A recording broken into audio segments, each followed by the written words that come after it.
ఆంధ్రప్రదేశ్ రాజకీయాల్లో అధికారంలో ఉన్నప్పుడు ఒకలా, ప్రతిపక్షంలో ఉన్నప్పుడు ఇంకొకలాగా వ్యవహరించడం అనేది కామన్ అనే మాట వినిపిస్తూ ఉంటుంది. కానీ వైఎస్ జగన్మోహన్ రెడ్డి రాజకీయ ప్రస్థానాన్ని గమనిస్తే మాత్రం ఆయన 2 పాత్రల్లోనూ తనదైన ముద్ర వేశారు అని జగన్మోహన్ రెడ్డి అభిమానులు చెప్పుకుంటూ ఉంటారు గొప్పగా.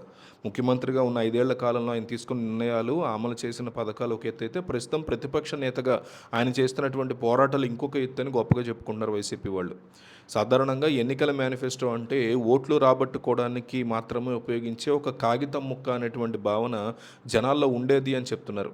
కానీ జగన్ ఆ నమ్మకాన్ని పూర్తిగా మార్చేశారని, 2019లో ఇచ్చినటువంటి ప్రతి హామీని నవరత్నాల ద్వారా అమలు చేసుకున్నారు.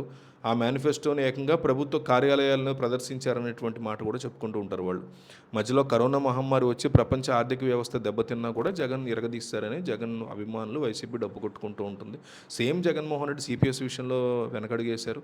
చాలామందికి కటింగులు చేసి మరీ స్కీమ్స్ ఇచ్చారనే ఆరోపణలు ఉన్నాయి.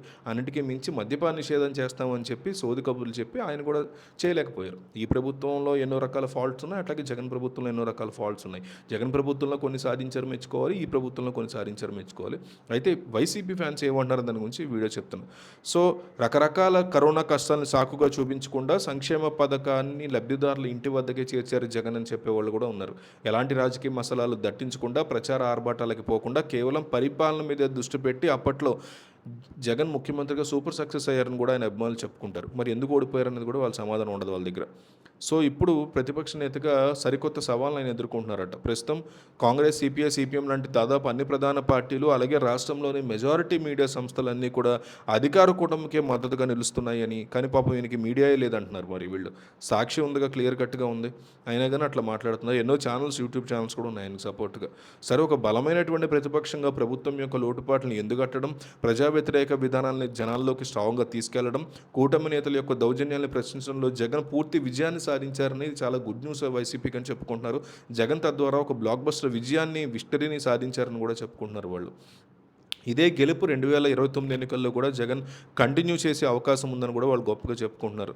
అక్రమ కేసులు, నిర్బంధాలను ఎదుర్కొంటూ కూడా ఎక్కడా తగ్గకుండా సోషల్ మీడియా వేదికగా కూడా ప్రభుత్వాన్ని వైసీపీ అభిమానులు కూడా నిలదీస్తున్నారని చెప్పుకుంటున్నారు.